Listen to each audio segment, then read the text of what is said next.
todas e a todos. Hoje vamos começar esse debate, essa reunião e esse encontro com Verônica Monk, brasileira, trabalhou como programadora visual no Rio de Janeiro por 20 anos, viveu em Londres nos anos 70 e há 30 anos vive na Alemanha.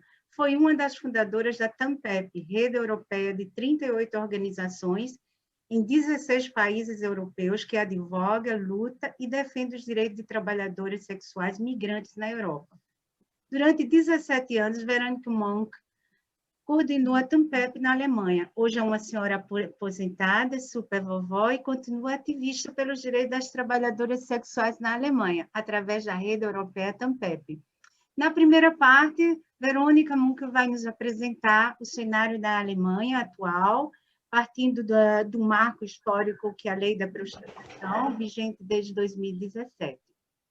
E depois, uma segunda parte, vai nos contar também as suas visões, as suas opiniões sobre os movimentos abolicionistas, né, nos diversos, em alguns países europeus, onde ela conhece com uma profundidade. E temos aqui a participação da Anita Garibaldi, ativista também pelos direitos civis de trabalhadoras e trabalhadores do sexo e também LGBT, e o Alistair Grant também, ativista dos direitos dos trabalhadores e trabalhadoras do sexo e também dos movimentos LGBT, e também, mais uma vez, temos aqui o Hugo Rosenberg, o autor do livro Sex Work. Vamos começar. Boa tarde, Verônica, com a palavra. Ok. Bom, então, primeiro eu queria agradecer muito esse convite de poder estar aí com vocês. E depois eu queria dizer que eu vou falar em trabalhadores sexuais, geralmente no masculino, mas quando eu falo no masculino, eu sempre quero dizer mulheres, homens e transgêneros. Só quando tiver alguma coisa especial, eu vou usar o gênero correto, que geralmente é o feminino. E depois, se vocês quiserem, porque eu me preparei com um texto, porque é muita informação, então, para eu não me perder. Então, se alguém de vocês quiser depois esse texto, eu mando em PDF sem nenhum problema, é só mandar, então, um e-mail para Maria, que eu mando, segunda-feira eu mando o texto. Tá bom? Então, tá. Então, eu vou começar a minha fala dizendo o seguinte, fazendo duas afirmações que, para mim, são fundamentais hoje em dia, que é o seguinte: a primeira, não se pode falar sobre trabalho sexual na Europa sem se falar em migração. E a segunda premissa é que não se pode falar em trabalho sexual e migração sem considerar a Europa como um todo. Então, nós vamos ao primeiro ponto, que é o que não se pode falar sobre trabalho sexual na Europa sem se falar em migração. Por quê? Porque os movimentos migratórios refletem as mudanças políticas, sociais e econômicas do continente. E depois, por quê? Porque o trabalho sexual é uma alternativa nesse processo migratório. Hoje, cerca de 75% das pessoas que fazem trabalho sexual na Europa Ocidental são migrantes, mas a migração para o trabalho sexual não começou hoje nem ontem. Nos anos 80, por exemplo, havia migração para o trabalho sexual, principalmente de latino-americanos e asiáticos. Nos anos 90, houve uma migração significativa vindo do leste europeu, por conta da queda da União Soviética. O problema é que a maioria desse grupo não tinha permissão de residência nem de trabalho, e com isso eles eram extremamente vulneráveis. Desde 2004 e 2007, entretanto, com o aumento de países membros da União Europeia, essa realidade mudou consideravelmente. Em 2004, entraram para o grupo da União Europeia, desde a Estônia, quer dizer, lá em cima no norte, perto da Finlândia, até a Eslovênia, ali ao norte da Itália, né? Então, toda essa parte central. E em 2007, entraram Romênia e Bulgária, formando, então, esse corredor que é hoje a Europa Central. A migração aumentou visivelmente também para o trabalho sexual, porque as pessoas desta Europa Central eram agora membros da União Europeia, com direito à livre circulação, à permissão, quer dizer, a morar e trabalhar aqui. A maioria dos trabalhadores sexuais hoje na Europa Ocidental, a rica, vem da Europa Central, a mais pobre, que é Romênia, Bulgária, Hungria e Polônia. Claro que alguma burocracia existe para viver e trabalhar na Europa, mesmo para os europeus, mas é muito mais fácil e a circulação, eles têm direito de livre circulação. E claro que trabalhar na prostituição depende das leis de prostituição de cada país, mas isso, em todo caso, para eles é mais fácil do que para não europeus, né? Latino-americanos, africanos e asiáticos continuam fazendo parte do grupo que trabalha, não faz trabalho sexual, mas dependendo do país, em maior ou menor número. Vamos, então, à segunda premissa, que é não se pode falar em trabalho sexual e migração sem considerar a Europa como um todo, né? Isso é importante para a gente entender a influência política e moral que os países exercem uns sobre os outros dentro da União Europeia, né? Sem falar nos acordos oficiais que existem entre os países, no nosso caso, aos que se referem ao combate ao tráfico humano. No que se refere à migração, as leis na União Europeia são muito parecidas, se não iguais. Quer dizer, controle e repressão à migração. Quanto ao trabalho sexual, as leis variam muito. Alguns exemplos só.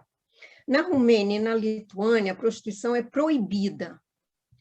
A maior parte dos países europeus, a prostituição existe um regime, quer dizer, abolicionista. Isso é, a prostituição é permitida, mas terceiros ou entorno da prostituição é criminalizado, o que significa uma criminalização indireta do trabalho sexual.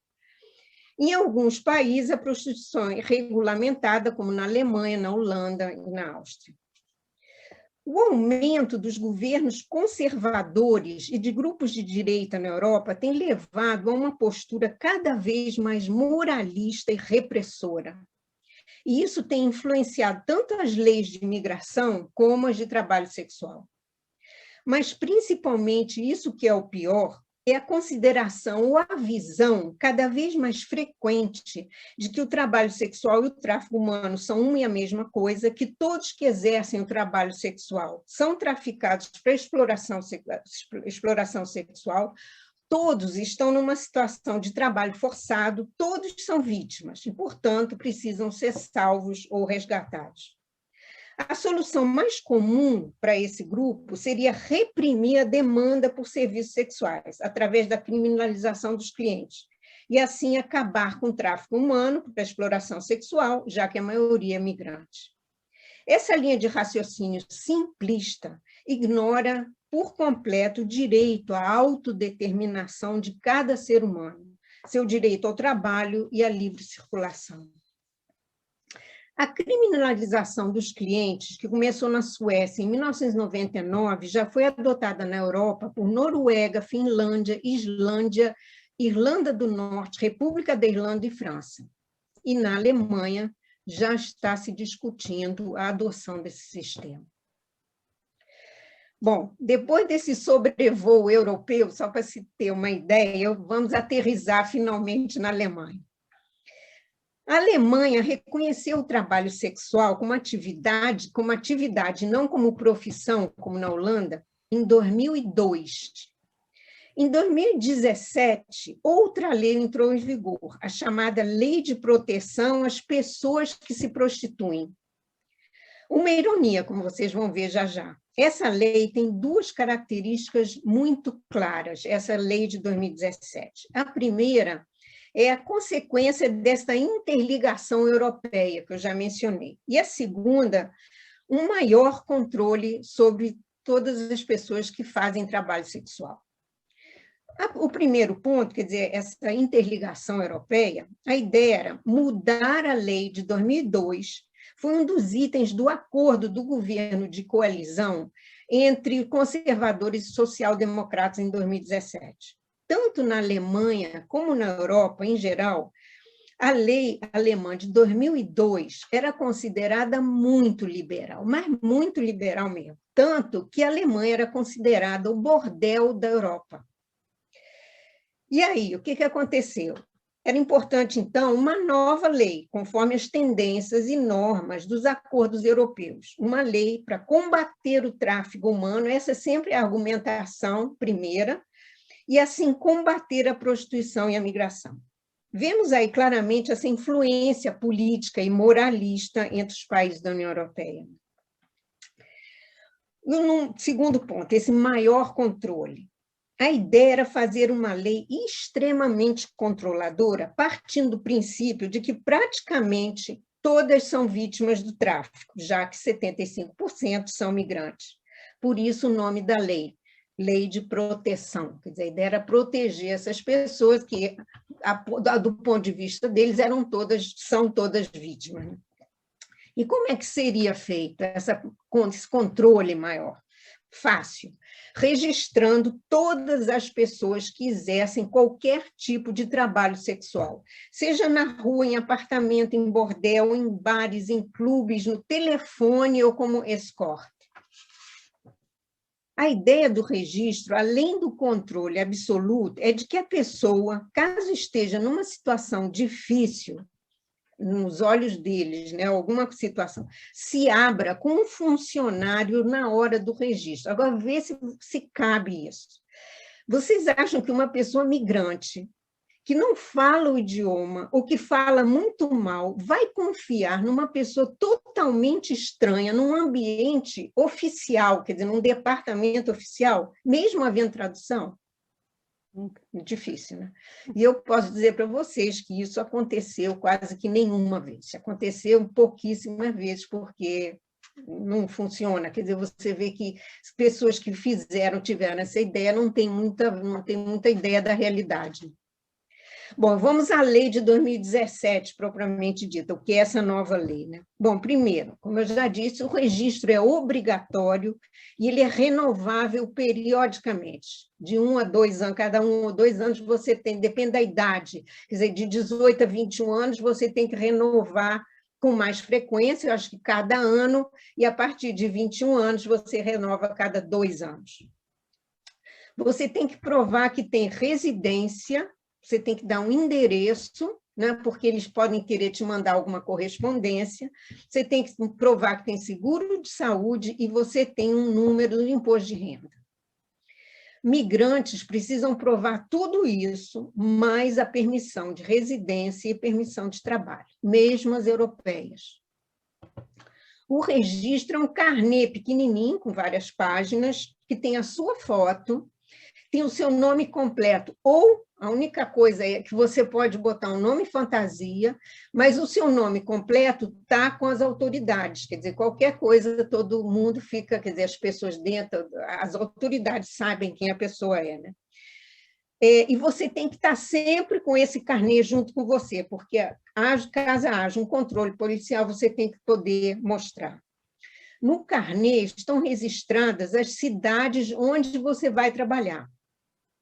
E caso você vá para uma cidade que não está no seu registro, você tem que ir no local de registro da cidade e se registrar novamente. O aconselhamento médico é obrigatório na hora do registro, não é o exame médico, como é na Áustria, por exemplo. É o aconselhamento. Eles vão te contar como é que você coloca uma camisinha, como é que você faz isso, como é que você faz sobre prevenção de doenças sexualmente transmissíveis, HIV e AIDS, como é que tipo de pílula você usa ou qualquer outro anticoncepcional. Então, é esse tipo de conversa. Isso também, cada vez que você vai renovar o seu registro, você tem esse tipo de conversa de novo. Você não pode morar e trabalhar no mesmo lugar. E isso é muito comum, né? Entre pessoas que fazem trabalho sexual, não só por uma questão de segurança, mas principalmente uma questão financeira, né? Isso não pode. Você só pode morar e trabalhar no mesmo lugar se você fizer isso sozinha. Quer dizer, na sua casa você pode trabalhar. mas fora disso, não. Por quê? Porque a partir de 2 pessoas é considerado um bordel. E aí, para você poder fazer isso, uma das 2 pessoas, ou uma das 3 ou 4, uma pessoa tem que fazer um processo pedindo uma licença para ter naquele endereço, naquele local, um bordel. E aí, nesse processo, você tem que fazer todo um plano de trabalho, que horas que vai estar aberto, com quantas pessoas, não sei o quê. Tem regras de higiene, que tanto tem que ter, tal tamanho do espaço, tem que ter tantos banheiros, e não sei o quê.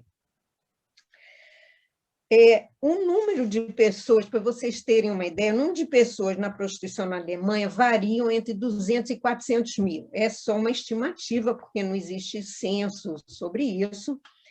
E dessas 200 ou 400 mil, 200 mil ou 400 mil, 40 mil estão registradas.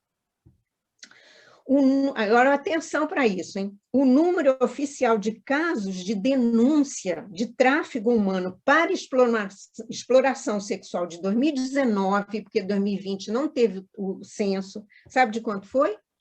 287. Quer dizer, toda essa ideia, né, de que todos são traficados, todos são vítimas, isso daqui é um número que eu fui procurar, um número oficial da polícia alemã, tá? Então, não é invenção.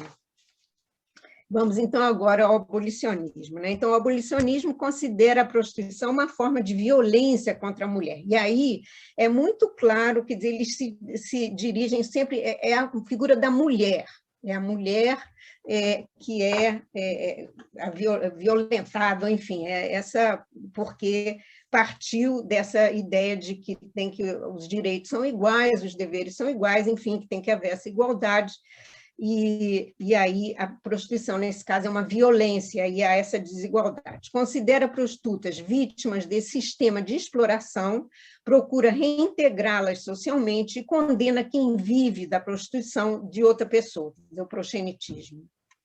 Em outras palavras, o abolicionismo criminaliza todo o entorno, não criminaliza a prostituta nem a prostituição em si, mas criminaliza todo o entorno. E o mais comum tem sido, então, a criminalização, quer dizer, contra a compra de serviços sexuais, ou a criminalização dos clientes, né? Agora, algumas consequências desse sistema. A trabalhadora sexual não é criminalizada, como eu já disse, e é vista somente como vítima. O trabalho sexual continua, mas se torna clandestino, né? Porque é como se você abrisse uma loja mas fosse proibido de vender, quer dizer, fosse proibido que viessem clientes comprar o seu produto. Trabalhadores sexuais vivem isolados, se tornam vulneráveis à exploração e à violência. Nunca houve tanto caso de violência contra prostitutas como na Suécia, desde que tem esse sistema. E não existe a possibilidade de ajuda mútua, de solidariedade, de algum tipo de organização entre as pessoas que fazem esse trabalho, porque eles têm que trabalhar sozinhos, né? A negociação do serviço a ser prestado e o preço estabelecido é feito de forma apressada ou por terceiros, o que pode levar a mal-entendidos graves, né? Tipo de oferecer um tipo de serviço e aí a trabalhadora sexual diz não, ou um preço diferente do que foi tratado.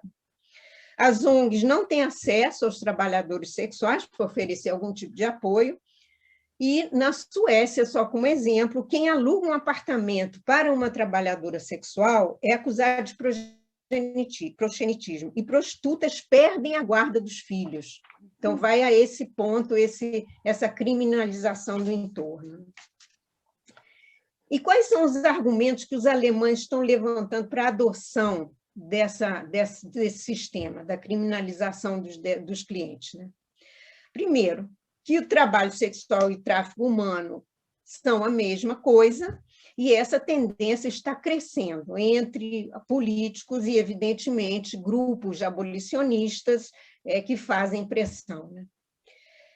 Segundo ponto, que até agora só cerca de 40 mil pessoas se registraram, E aí eles partem de um princípio dos 400 mil, né? Quer dizer, eles vão lá para cima no valor deles para mostrar que só 10% se registraram, né? O que para eles é considerado muito pouco e um sinal de que a lei de 2017 não funcionou e que está na hora, então, de entrar com uma nova lei, né?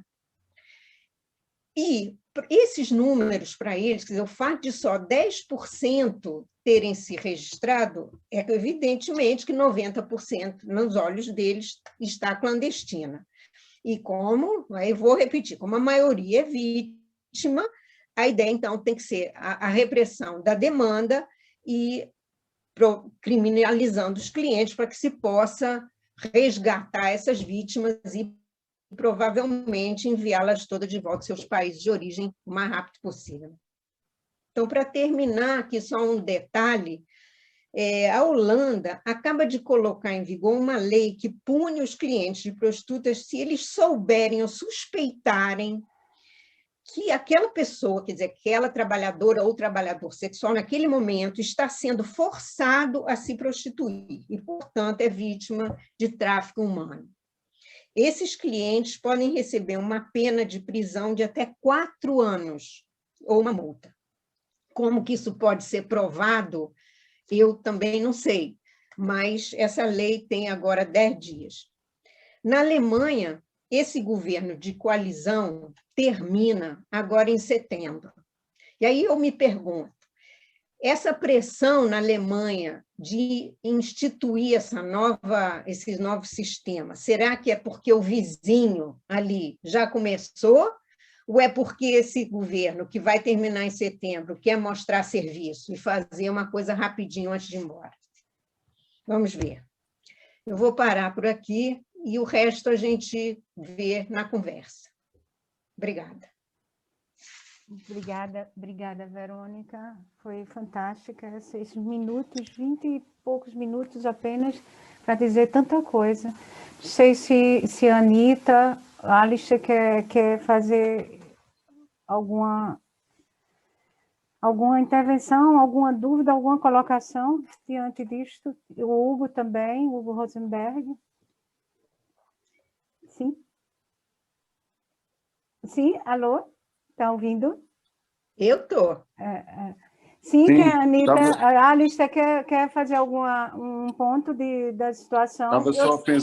Estava a pensar no Hugo, se ele terá conseguido seguir a intervenção da Verónica. Não sei se a Anitta é que fez a interpretação no outro dia, não é? Se conseguia fazer um resumo. Io non credo perché Veronica è parlata abbastanza, però poi posso fare anche se Veronica mi inoltra la lettera che hai scritto, che hai detto, no? Che poi inoltra la lettera, quindi cerco di fare una traduzione così veloce, un riassunto, diciamo, perché Ugo possa capire cosa hai detto, Veronica. Bom, boa tarde a todos. Eu aproveito a oportunidade e digo para mim. Ho capito, Io ho capito. Hai capito? Bravo. Bravo. Parla portoghese già. Ho capito. No, perché conosco un po' la materia. Ho capito perfettamente. Perfeito. Ótimo. Ótimo. Ótimo. Alice, quer colocar alguma coisa? Se vocês não quiserem, eu tenho um ponto aqui. Se vocês não quiserem não colocar agora, eu tenho um ponto que eu anotei aqui. Mas, Anitta, só termino a minha fala dizendo que para mim é um prazer estar aqui, não a oportunidade de poder escutar a Verônica, essa ativista histórica praticamente, né, que começou com esse trabalho fantástico do TAMPEP para ajuda pelas profissionais do sexo migrante. Eu aqui na Itália trabalho com o Comitato pelos Direitos Civis das Prostitutas, como peer educator, educadora pari, e esse momento é um momento muito importante para falar dessa questão, não da prostituição, do trabalho sexual das pessoas migrantes. Então, obrigada, Maria, mais uma vez pelo convite, e obrigada, Verônica, pela oportunidade de poder te escutar. Eu que agradeço. Alice, Hugo Rosenberg, quer colocar algum ponto? Alô? Tu tinhas um ponto que ias pôr, Magdala, põe. Eu tenho. Para mim foi muito rico toda essa charla da Verônica Mank, fantástica. Verônica, eu fiquei aqui com algumas dúvidas, detalhes, sabe? Um deles foi, dessas 40 mil pessoas registradas, né? Trabalhadores sexuais registrados, existe alguma informação identificando se são migrantes ou não, e se são migrantes da Europa, se são migrantes por localização, ou se são nacionais? Existe algo assim, desses 40 mil? Não existe ainda, porque a lei ainda não foi avaliada. Quer dizer, a lei entrou em 2017 e ela vai ser avaliada em 22, quer dizer, 5 anos depois. A partir do ano que vem, eles vão começar a avaliar. E aí vão começar a aparecer esses dados. Não existem esses dados como um todo. Talvez eu possa conseguir um dado aqui de Hamburgo, onde eu moro, porque eu conheço as pessoas, quer dizer, eu posso, mas não existe uma coisa oficial, geral da Alemanha. Só esse primeiro registro dos 40 mil. Né? Quer dizer, isso saiu porque foi uma primeira, só para terem uma ideia de quantos se registraram e quantos não, mas os detalhes não temos. Tá. Eu vou realmente ficar aguardando esses detalhes, tanto de perfil, não é, das pessoas, quanto também de onde houve o maior número de registro, em que tipo de atividade, né, do trabalho sexual, onde houve o maior, os segmentos do trabalho sexual, onde houve os registros, né, nessas atividades.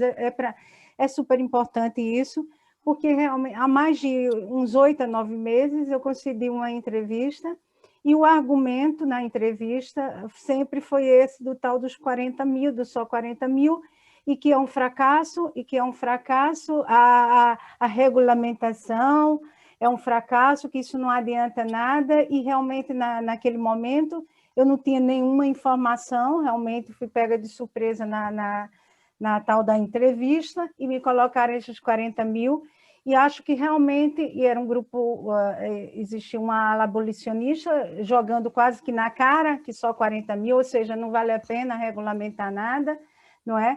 Nessa visão. Então, esse número realmente vai ser muito importante para realmente perceber também talvez essa chamada pouca adesão. Eu, francamente, há meses eu estou, não só estou curiosa, não, há meses eu estou realmente aguardando este número para ter um argumento realmente extremamente racional para explicar também essa questão da tão baixa adesão, não é? Mas se bem que a Verônica colocou vários pontos que, para mim, foi uma luz. Vários pontos também já, a Verônica hoje colocou para mim coisas que eu não sabia, os vários pontos também dessa baixa adesão, né? Vários pontos. Quer dizer, essa baixa adesão pode ser, quer dizer, pessoas que não querem se registrar, né? E aí o que acontece? Essa lei forçou as pessoas a entrarem na clandestinidade, trabalhar na clandestinidade, o que os torna muito mais vulneráveis, né? E outras pessoas são contra isso. Então, é muito curioso, porque formou-se uma situação em que o movimento de prostitutas é contra essa lei, pelos motivos óbvios. E os abolicionistas também são contra essa lei. Sim. Né? Quer dizer, aí vamos ver quem é que vai ganhar. Quer dizer, vai se mudar essa lei ou vai se instituir o sistema sueco.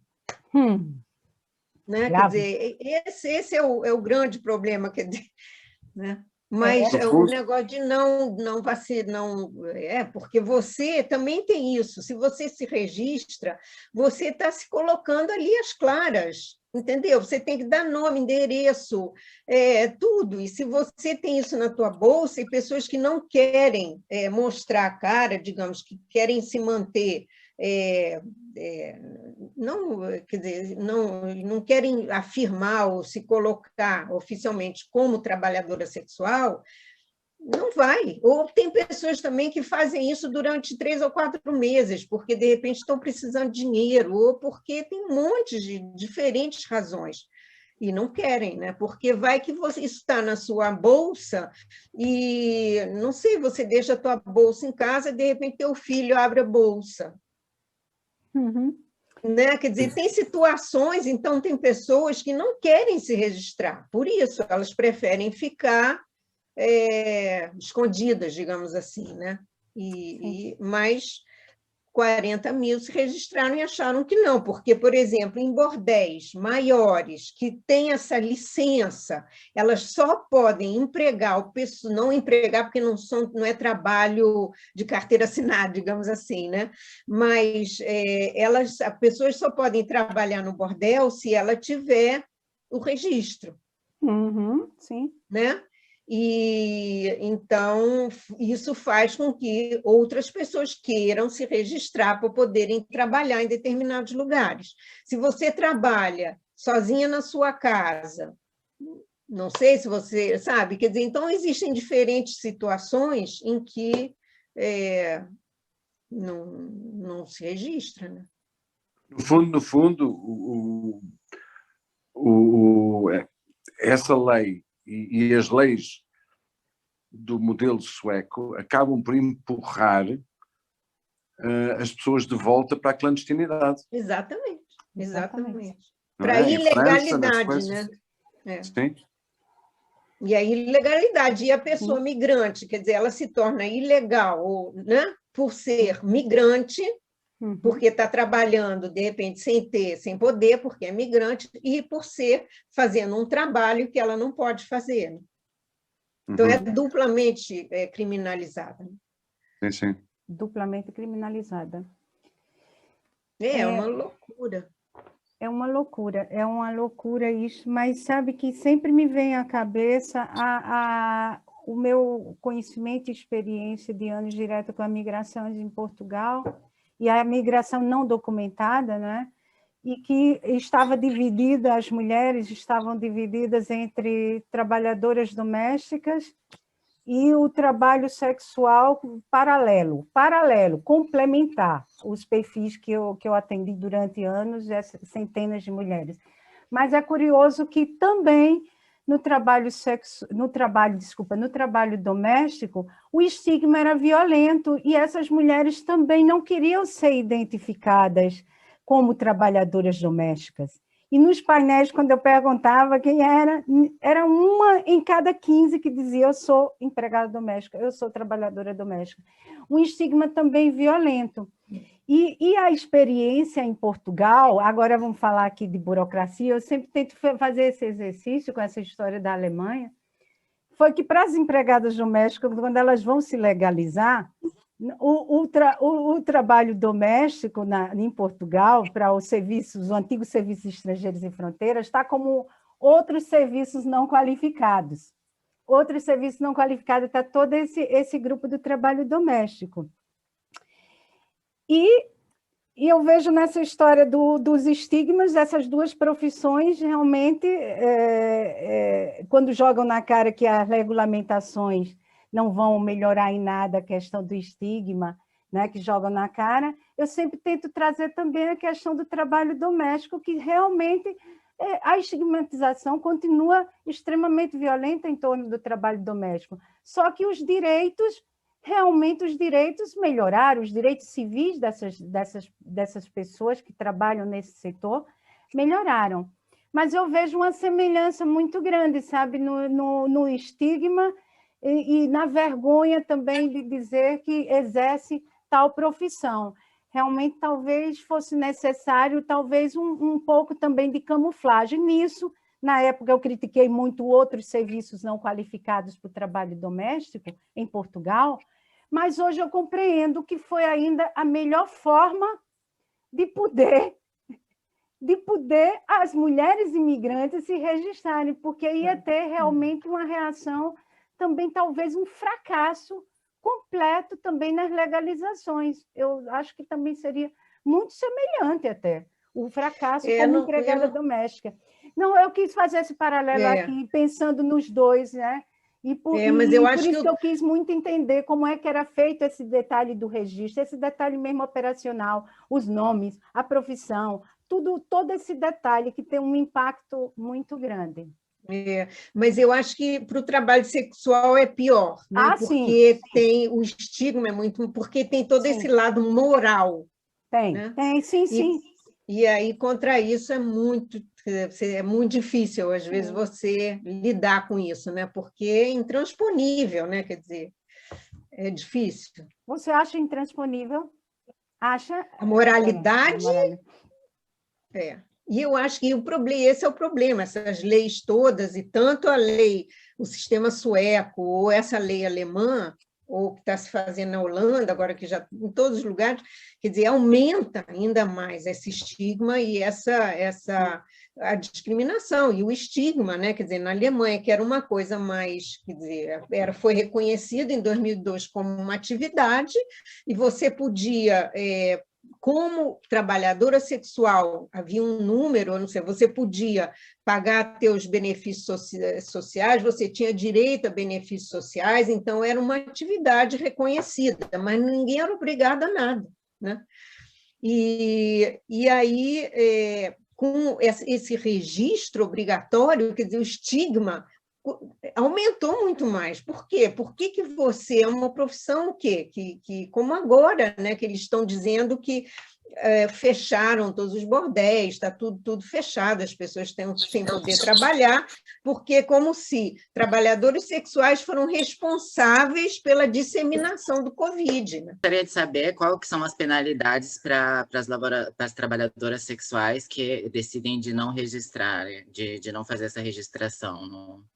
Elas levam multa. A primeira vez não, elas levam um aviso, e a segunda vez elas são multadas e a multa é grande.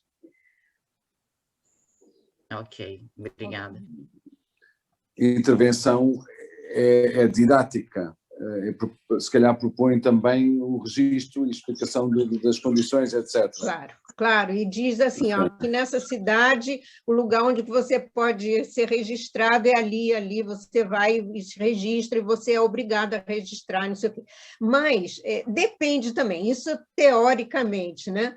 Existem também casos aqui, a gente já ouviu aqui de Hamburgo, que agora, durante o Covid, que, sabe, tem algumas pessoas que continuam trabalhando, que a polícia entrou no apartamento, eram 2 ou 3 mulheres, elas estavam vestidas a civil, digamos assim, elas não estavam com roupa de trabalho, e eles entraram, pediram os passaportes, reviraram toda a casa atrás de alguma prova, e levaram os passaportes e o dinheiro que eles encontraram, eles levaram. Tem sido super didática, como disse o Alistair, super didática, super esclarecedora.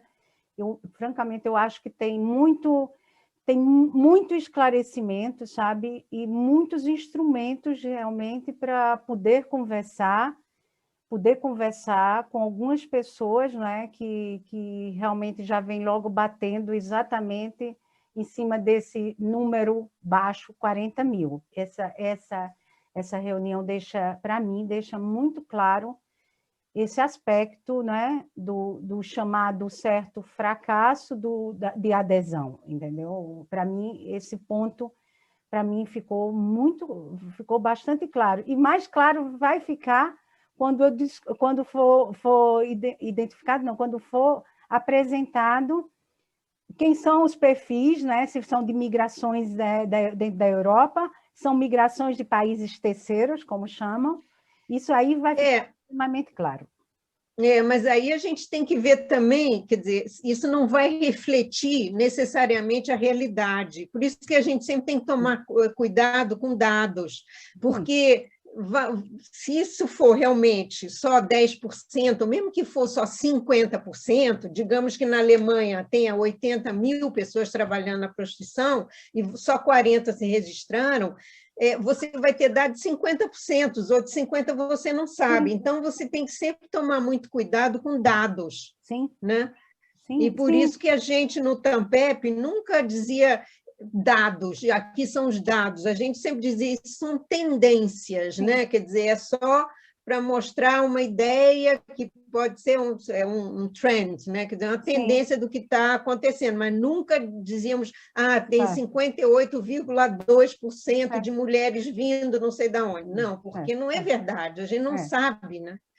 E são também, quer dizer, no nosso caso, eram pesquisas empíricas, não eram pesquisas acadêmicas, né, científicas, era uma coisa a partir do nosso trabalho de rua, né, de campo. E esses vão ser essas estatísticas desses locais de registro, mas só de uma parte, que a gente não sabe qual é o todo. Então, esse também é muito perigoso, você lidar com esses dados, porque a gente não sabe quanto é o todo. Né? Não sabemos. É como você falou, são números aproximados, são tendências, mas são tendências que ajudam muito, né? Mas mesmo esse... Não, eu acho nesse caso difícil, porque se você partir de um número de 40 mil, como eu falei, quer dizer, a gente não sabe, isso significa 10% ou 50% da população de pessoas que fazem isso. Perfeito. Vamos ver. Vamos ver. Hugo Rosenberg, gostaria de ouvir alguma sua opinião nessa questão das migrações, realmente, que é o tema mesmo focado hoje nas migrações. Você, numa das nossas conversas, a gente pincelou essa questão das migrações, mas não se aprofundou como hoje, não é? Como hoje essa questão das migrações. No seu livro, no seu estudo de livro, você conseguiu sentir essa differenza? Perché sono stato spesso in Germania e devo confermare tutto quello che ha detto Veronica. Anch'io sono d'accordo che quel numero di 400.000 è sempre stato molto esagerato, perché ad esempio la prostituzione stradale in Germania è veramente minima, perché una città come Berlino ci sono due aree, la Oranienburger Straße e Kurfürstenstraße. Ci saranno 40-50 lavoratrici del sesso per strada in tutta Berlino. Ad esempio a Roma si stima che noi ne abbiamo 7.000.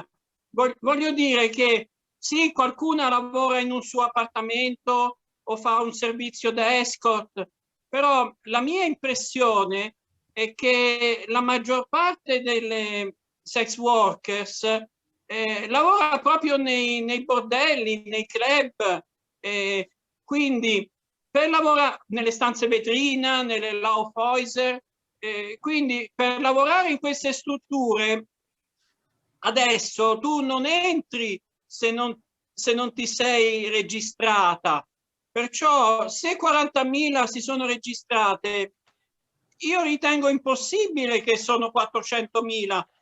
Veronica diceva forse è il 50%, cioè 40.000 su 80.000, o forse anche ancora meglio, è 40.000 su 60.000, cioè questa stima di 400.000 dà un'impressione negativa di tutto il fenomeno.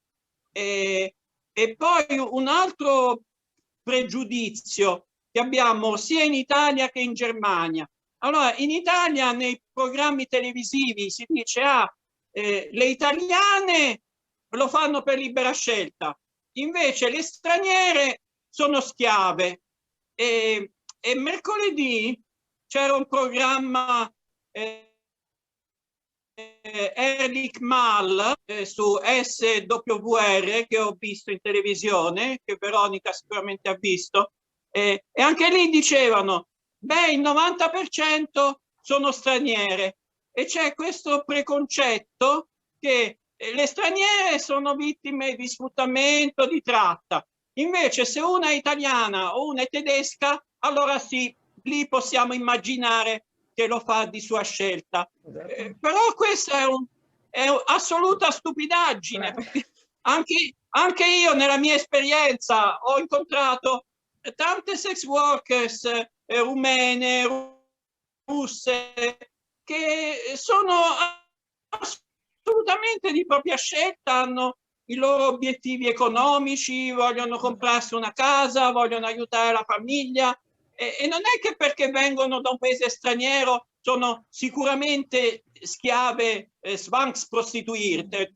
Ci sono questi casi sicuramente, ma ci sono anche tante di questi paesi che lo fanno in autonomia, e quindi tutto il dibattito verso il modello svedese, abolizionismo, è falsato da questi pregiudizi, un numero molto alto di non registrate. Il fatto che le straniere sono vittime, hanno il lover boy, ci sono questi casi, ma ce ne sono anche tante che lo fanno di propria scelta. E forse, Anita, se tu vuoi tradurre un po' tutto insieme, non so se sono stato chiaro. Para mim não precisa. Alistair, você precisa de tradução? Se a Maria quiser, depois ela pode me ligar. Eu acho não precisa. O título. Eu acho que apanhei o grosso daquilo que o Hugo disse. Eu apanhei. Precisar de uma ajuda para o seu título depois, Maria, eu estou disponível. Obrigada, tá Anitta. Eu posso responder ao Hugo? Sim, Verônica, alguma coisa? Então, Hugo, o negócio é o seguinte, eu não sei se talvez você saiba disso, mas esse número, 400 mil, foi um número político que se fez no meados dos anos 90, quando começou aquela grande migração que eu falei do leste europeu, né? Então, começaram os movimentos também de prostitutas pelos direitos, foi quando, então, em 2002, saiu a primeira lei, né? E, nesse momento, esse número, 400 mil, foi um número político, para se dizer, olha, existem 400 mil pessoas fazendo essa atividade. E aí, esse número foi calculado da seguinte forma, durante um ano inteiro, pessoas que faziam esse trabalho de forma constante e outras que faziam só de vez em quando. E aí você tinha que pensar também, quer dizer, não só a migração, mas a mobilidade dessas pessoas que fazem esse trabalho. Quer dizer, hoje eles estão aqui, amanhã eles estão ali, depois eles vão para lá, depois eles vão para a Suíça, vão para a Itália e voltam para a Alemanha. Quer dizer, essa mobilidade... essa contabilidade ficava muito difícil, porque, de repente, a pessoa era contada numa organização em Colônia, depois em Munique, e era a mesma pessoa, e depois alguma coisa. Então, eram tudo números assim, que não tinham contagem, mas era uma estimativa. E aí, naquele momento, era importante dar um número alto para você poder reivindicar uma melhora nas condições de vida e trabalho dessas pessoas, entendeu? Então, é um número alto, eu pessoalmente acho também que é alto demais, né? Mas foi naquele momento um número político, digamos assim. Outra coisa, na Alemanha, diferente do que na Itália, a prostituição é a maior parte feita indoors, quer dizer, dentro das casas. Na época do Tampep, quando a gente fazia essas pesquisas empíricas de 2 em 2 anos, era mais ou menos 80% era feito indoors e só 20% prostituição de rua. Então, por isso que se vê muito pouco, principalmente indoors, né? E era isso. Então, não se esquecer também sobre essa mobilidade das pessoas, né? E por isso também, voltando ao registro, que eles querem também saber de antemão onde que você vai trabalhar, né? Para eles poderem controlar a mobilidade dessas pessoas dentro do país. Faccio una domanda. Posso fare una domanda a Veronica? Sì. Allora, mi sono risposta solo. Allora, anch'io sono d'accordo che la registrazione Anmeldung è assolutamente negativa per i suoi tanti motivi, del tesserino, che i familiari possono trovare questo tesserino, lo stigma, eccetera. Però domando, in paesi dove la prostituzione è regolamentata e dove ci si aspetta il pagamento delle tasse. Non è da un certo punto di vista logico che in qualche modo si è segnati, perché in Olanda si segnano alla Camera di Commercio, in Svizzera, in Austria anche ci sono delle forme di segnarsi, di annunciarsi, di registrarsi. Allora, è vero che dal 2002 al 2017 non erano segnate e c'era quella modalità di pagamento forfettario del Düsseldorfer Verfahren e che poteva anche essere pagato anonimo. Però se lo Stato vuole anche incassare dei soldi dalle tasse, può immaginare che in qualche modo ci si segna, magari non proprio come prostituirte, ma segnarsi come una categoria più ampia di lavori per la persona, Dienstleistungen, non so, però non è del tutto assurdo il segnarsi, anche se crea 100 problemi ai sex worker, però se da un lato si dice e vogliamo che sia proprio un lavoro, lo Stato allora dice sì, ti diamo lavoro, tu ti segni, paghi le tasse. Quindi c'è un pochino questa contraddizione. Io sono contro il segnarsi, ad esempio in Italia è un bene che non devono segnarsi, abbiamo molti migranti, vengono 20 giorni, poi tornano in Russia, è meglio non segnarsi, però in un sistema di pieno riconoscimento come lavoro, segnarsi può essere un po' la conseguenza. Veronica, che ne pensa? O segnarsi é registrar-se, né? Né?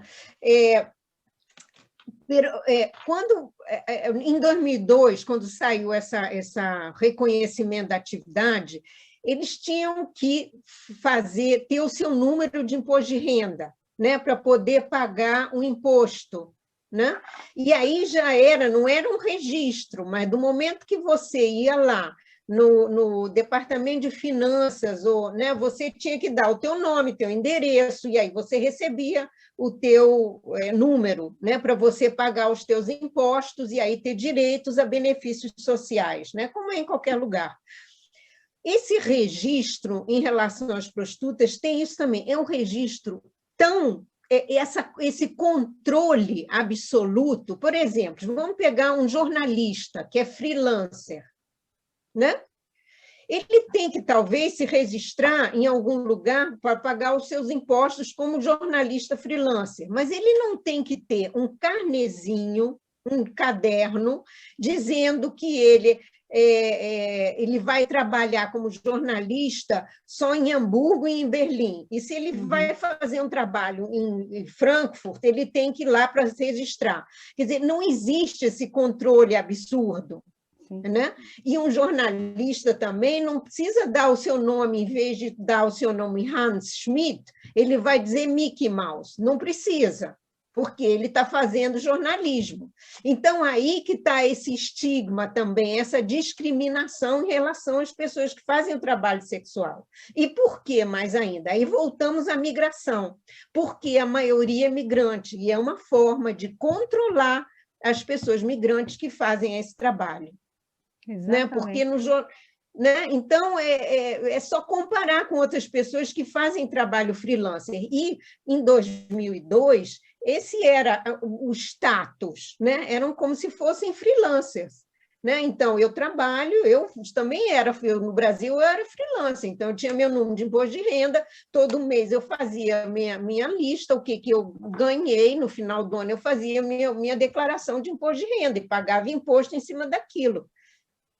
Como qualquer freelancer, né? Mas não tem que ter, você não tem que, nenhum jornalista tem que ir de 2 em 2 anos em algum lugar se renovar o seu registro de jornalista, não tem que ouvir alguém falando para você como é que você deve escrever o teu texto, né? Esses são os detalhes que levam a essa discriminação impressionante, né? E aumenta esse estigma, né? Esse controle terá alguma base também, como era cá em Portugal antigamente, um controle sanitário? Sim, com controle sanitário em diferente nível, né? Por exemplo, na Áustria, antigamente a pessoa que trabalhava na prostituição tinha que toda semana fazer controle médico, e era só um controle ginecológico, como se a mulher fosse só a parte de baixo. Né?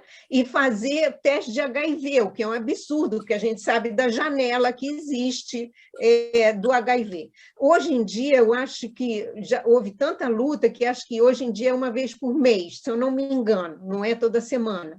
E aí faziam também, quando era toda semana, sempre na parte da manhã. E o trabalho sexual, muitas vezes, é feito à noite, ou as pessoas dormem mais, né? Nada, era de manhã, sei lá, de 8 ao meio-dia. Coisas assim, né? Sim, sim. Isso é vou pegar nesse ponto, porque isso é uma batalha antiga que temos, ou pelo menos havia, e acho que deve continuar, sei lá. Eu lembro-me há uns anos atrás, eu estive em Roterdão, já há uns anos lá, quando eu era membro do European AIDS Treatment Group, que fui durante muitos anos, e tive a oportunidade de visitar uma zona em Roterdão onde se faz trabalho de rua. E nessa zona, portanto, era um armazém antigo cedido pela Câmara Municipal para a autarquia municipal e tinha um drop-in center que funcionava, se não estou em erro, das 11 da noite às 5 da manhã.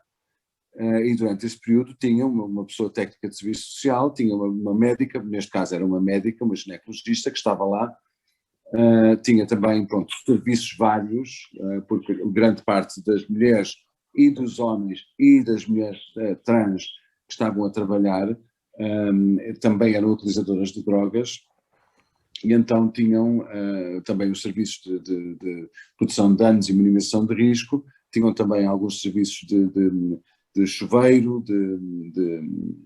de cacifros para guardar a roupa, etc.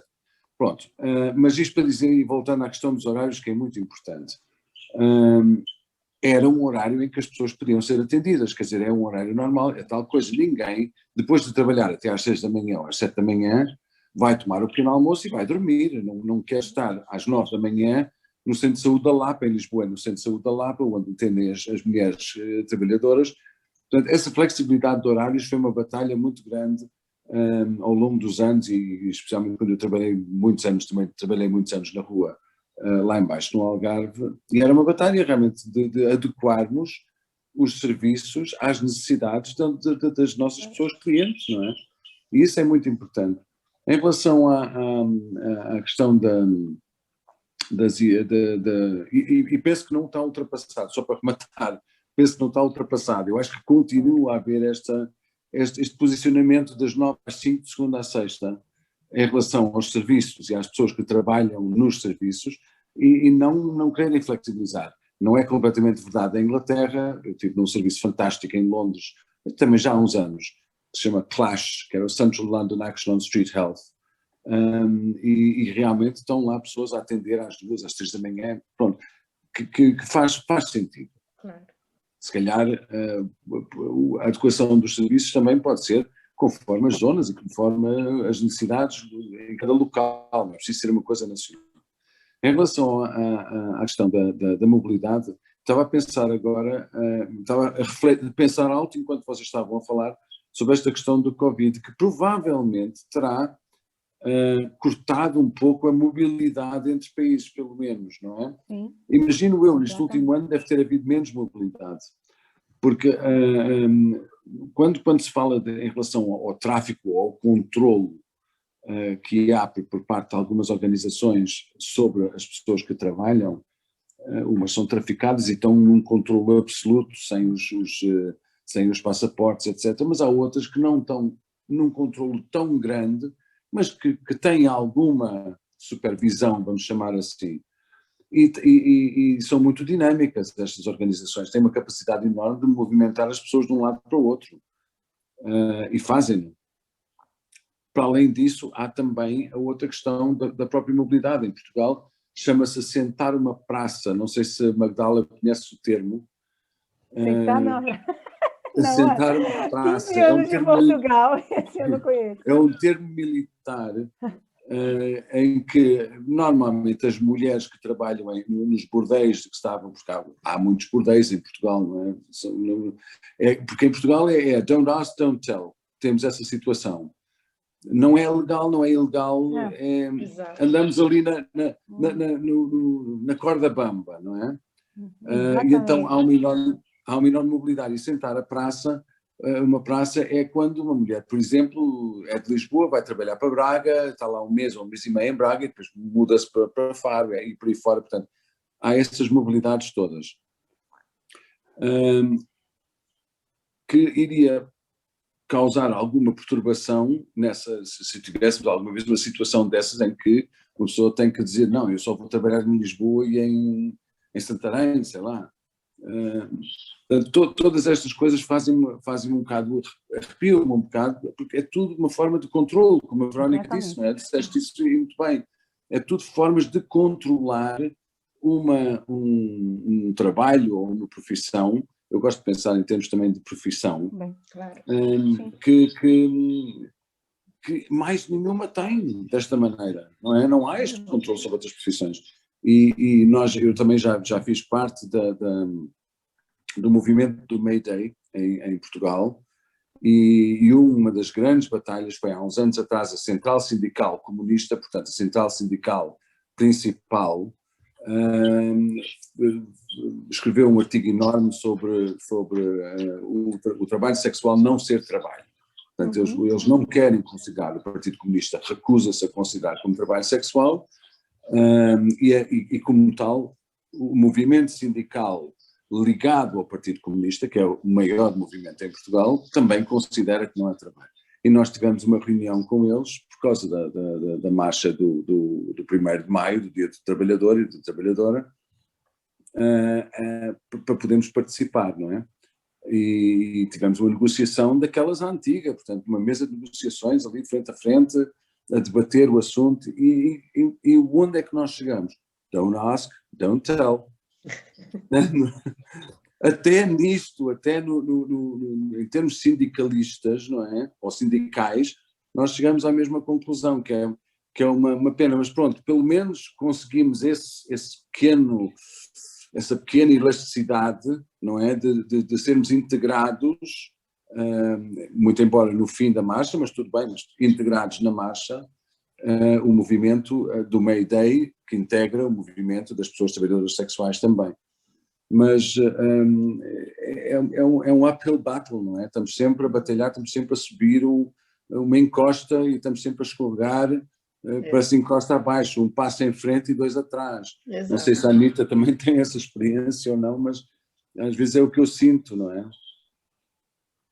Sim. Mas Verónica... Não, eu gostei, eu não conhecia essa expressão don't ask, don't tell, achei ótimo, até anotei. Gostei. Não, eu tenho uma pergunta para a Verônica e depois eu quero também colocar alguma coisa de uma experiência minha. Na Austrália, você me disse que agora, uma vez por mês, as trabalhadoras sexuais têm que fazer esse teste, não para o HIV, justo? Sim. Na Áustria, não na Austrália, Áustria. Ok, na Áustria. E eu gostaria de saber se, caso uma dessas pessoas, desculpem, vem diagnosticada soropositiva, qual é a posição do Estado para essa pessoa? Tem algum tipo de suporte? Essa pessoa é obrigada a parar a atividade? O que acontece com essa pessoa? Esse é o problema, que eu acho que aí é como em qualquer outro lugar. Se você tem um seguro de saúde válido, você vai poder ser medicada. E se você não tem, não dá. Então, eu me lembro que aqui nos anos 90, quando o Tampep começou, havia um grupo de médicos voluntários e que trabalhavam em hospitais que já, assim, naquela época, se fazia, nos anos 90, né, negócio de AIDS e HIV e tudo. Então, eles tentavam colocar, e para pessoas que estavam não documentadas, né? Então, eles tentavam colocar as pessoas em determinados estudos que estavam sendo feitos, e aí a pessoa, naquele momento, podia estar, tinha uma permissão de residência limitada pelo tempo do estudo médico, né, em que estava. Mas, se não, se você não tinha seguro de saúde, eu acho que aqui, como em qualquer lugar, quer dizer, a não ser que haja uma coisa urgente, você vai ser atendida, mas não vai poder começar a tomar remédios, os remédios de HIV, que são regulares, que você tem que ter. Eu acho que não. E esse é o problema, né?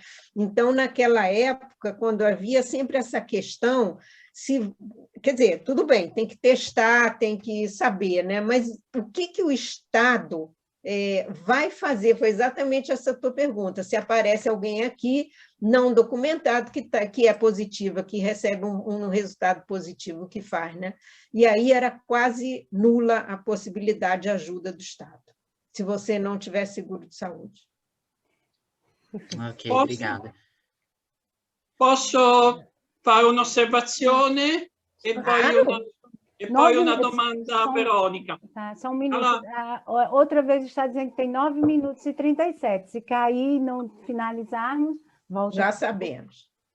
Ok, l'osservazione, può darsi che io non ho capito bene. Allora, per quello che riguarda l'Austria e i controlli medici, io so che fino al 1° gennaio 2016 erano una volta a settimana, dal 2016 sono ogni 6 settimane, è un po' più leggero. Sì, sì. 6. Ah, ok. Então, perdão, informação errada. Então, são 6 semanas, cada 6 semanas e não 4. Sono sicuro di questo. Ok. Sono sicuro. Comunque il problema resta, perché devono farli in dei centri pubblici indicati, hanno delle file di ore, è una situazione un po' umiliante e in più è anche negativo, perché i clienti pensano: beh, lei ha fatto tutti i controlli, allora posso chiedere e facciamo orale senza preservativo, tanto lei fa i controlli medici, quindi ha anche un effetto negativo. Però, e poi alcune, per non fare i controlli, non si registrano e non li fanno neanche volontari, quindi è assolutamente negativo, però l'hanno alleggerito, non è più ogni settimana, ma è ogni 6 settimane. Io ho trovato molto positivo, quando sono stato in Olanda, come l'organizzazione PNG 292 ad Amsterdam contatta tutte le ragazze in vetrina e fa gli esami in modo volontario e anonimo lì alle vetrine e manda il risultato con un SMS sul telefonino, sul mobile, e se la ragazza è malata, lei non è obbligata a smettere. Loro le consigliano: prendi antibiotici, fai così, ma lei non ha paura di perdere il lavoro, e così tutte le ragazze fanno questi esami perché sono gratis, sono anonimi e non rischiano di perdere il lavoro, e questo è un ottimo sistema, mentre invece quello in Austria, una parte del mercato della prostituzione non fa controlli medici. E quindi una cosa che volevo chiedere, nella legge Prostituiertenschutzgesetz aveva fatto molto discutere l'obbligo del Kondompflicht. E quando sono stato in Germania, tutte il BESD, altre organizzazioni, Hydra, erano tutti contrari.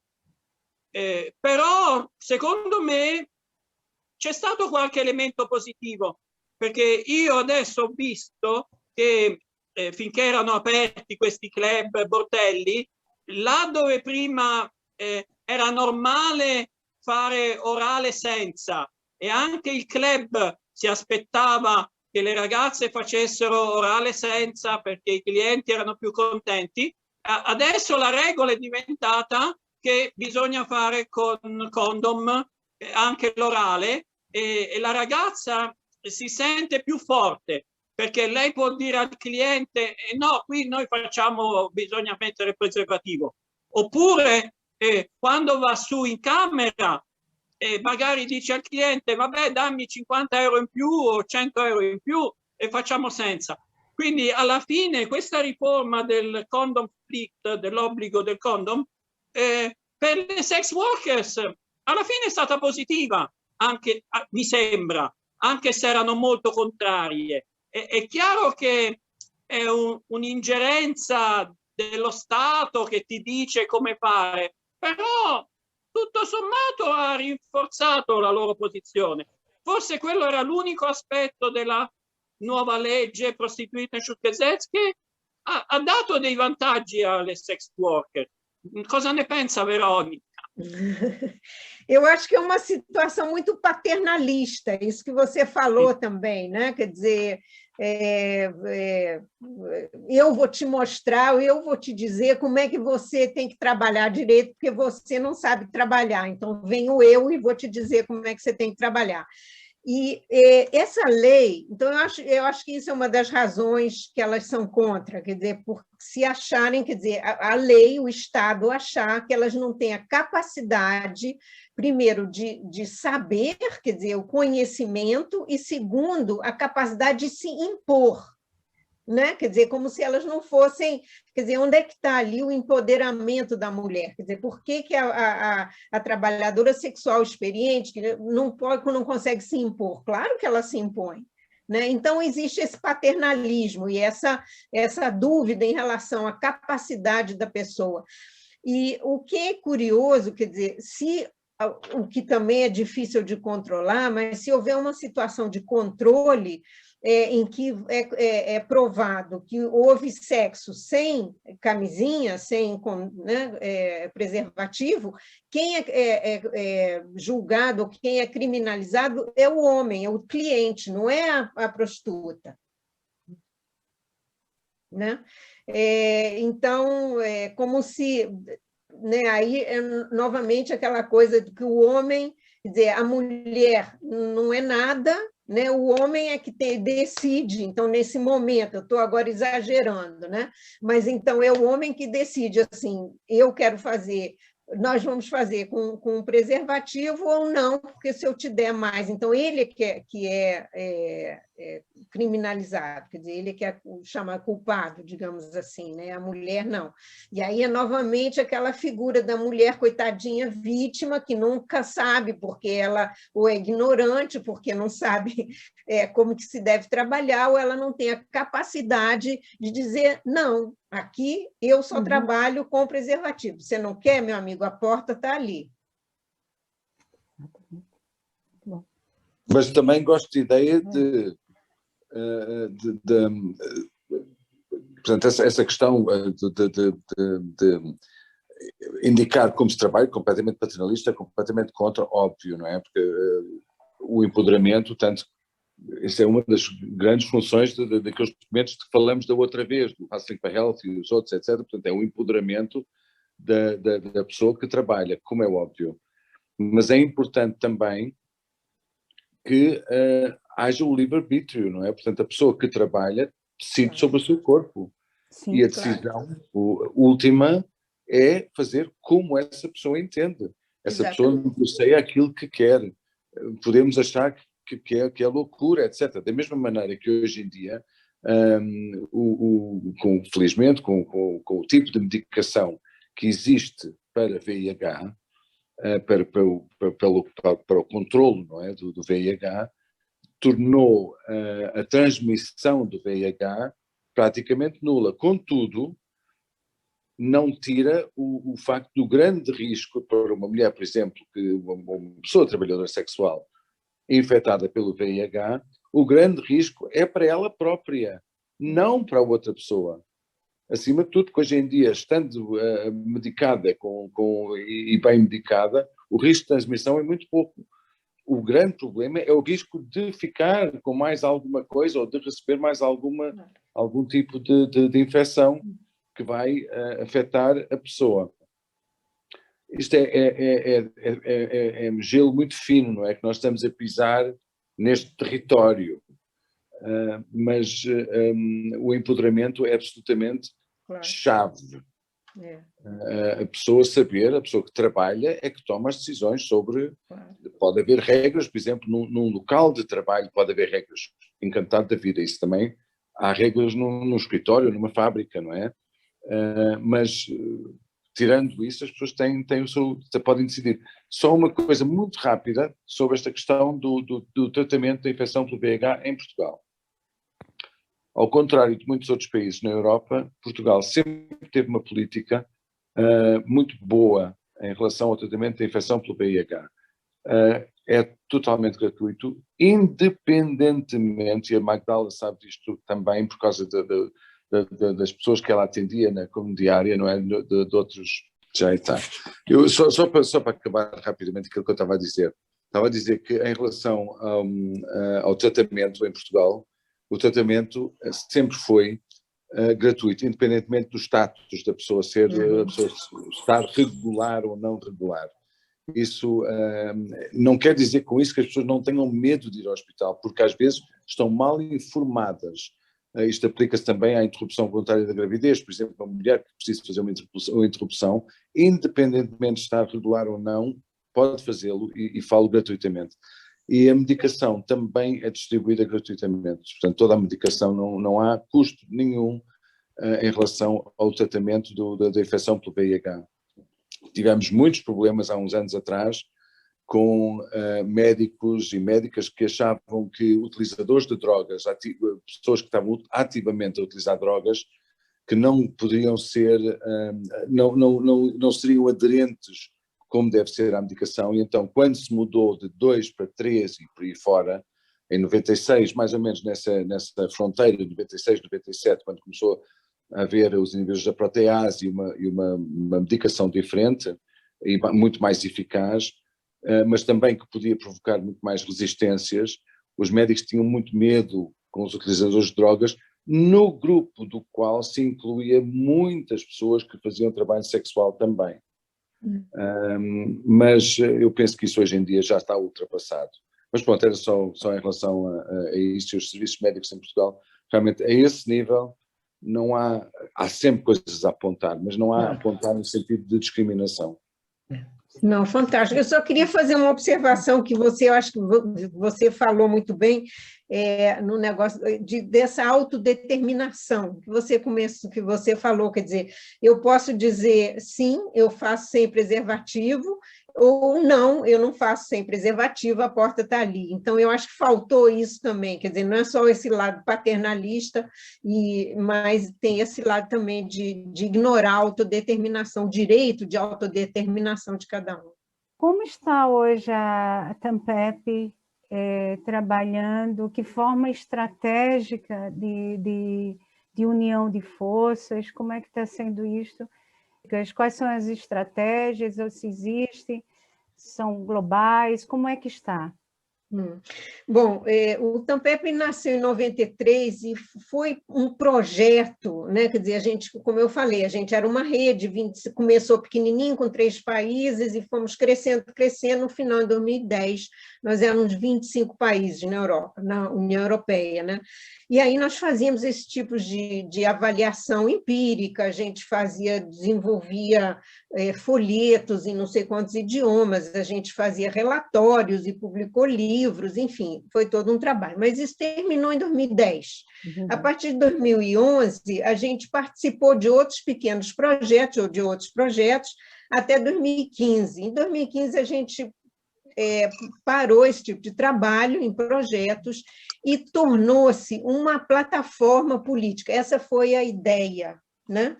E hoje em dia somos uma rede e fazemos trabalho político só, de advogar pelos direitos de pessoas que trabalham na prostituição, principalmente migrantes. Esse é o nosso foco, né?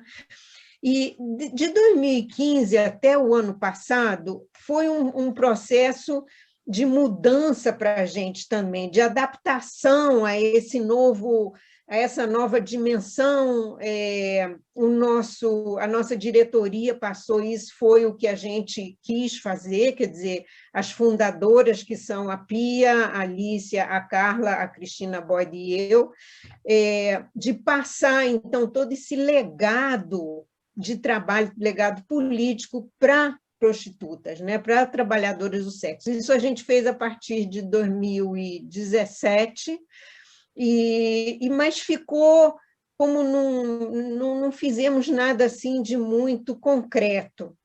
E a partir do ano passado que a gente começou um pouco mais, e a partir desse ano é que a gente começou mais especificamente a fazer o nosso trabalho político. E aí, por conta da pandemia, o nosso foco está sendo Covid, e não o abolicionismo, esses sistemas que estão crescendo cada vez mais, né? Então, é isso. Mas existem outras redes europeias, isso é a rede global também, né? Mas a rede europeia, que faz um trabalho fantástico, que nesse tempo todo fez muito trabalho de político, muitos documentos excelentes, também em relação à migração, e que vocês, quem precisar, quer dizer, olhar, que é o ICRSE, né?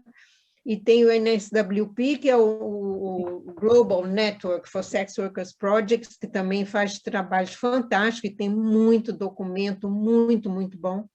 Então, o Tampep como que adormeceu um pouquinho, está começando a acordar agora, né? E passou uns 5 anos meio adormecido, né? Mas nós éramos, na época, quer dizer, de 93 até 2010, nós éramos o único projeto europeu que fazia esse tipo de pesquisa, mesmo que empírica, mas que dava essa tendência europeia em relação à migração e à prostituição, né? Sim. E foi, quer dizer, até hoje é curioso que já se passaram mais de 10 anos, né? Quer dizer, 11 anos esse ano, que ainda o Tampep é referência, né? Porque não existe mais nenhum tipo de uma tendência nem nacional, nem europeia, porque nacional, cada país tinha o seu representante e éramos como focos de referência, né? Como eu era representante da Alemanha, a Pia da Itália, e assim, então a gente fazia uma pesquisa empírica, mais uma vez, mas no nível nacional. Então, a gente tinha também uma visão do que acontecia em cada país, e a partir dessas visões nacionais, a gente formava o todo europeu, né? E aí tinha essa tendência, essa visão europeia. E desses estudos e dessa troca de informações também, não é? Portugal estava representado? Claro. E com quem? Primeiro com uma organização no Faro, MAPS. E depois a P10, né? Ali do Porto. Onde o Alistair trabalhou. Sim? Alistair, sim. Eu trabalhava no MAPS. E aí eu fui uma vez lá, eles fizeram um encontro, eu fui falar lá também, foi no MAPS, mas aí depois não deu muito certo, enfim, a P10 do Porto, de Gaia, né? Tornou-se o nosso parceiro em Portugal. Não sei se vocês querem dizer mais alguma coisa, além desse super agradecimento, Verônica, fantástico, Verônica, estou mesmo, foi para mim, essa reunião foi incrível de enriquecedora. Novos conteúdos. Eu que agradeço, e eu vou mandar, então, no fim de semana o texto para você, e aí você pode passar, e vou fazer, então, o italiano, eu vou mandar para a Anitta direto, e o que eu acho é o seguinte, quer dizer, no Brasil tem muita coisa acontecendo. Ele é um movimento impressionante no Brasil. Com você, quer dizer, o coletivo Puta da Vida, né?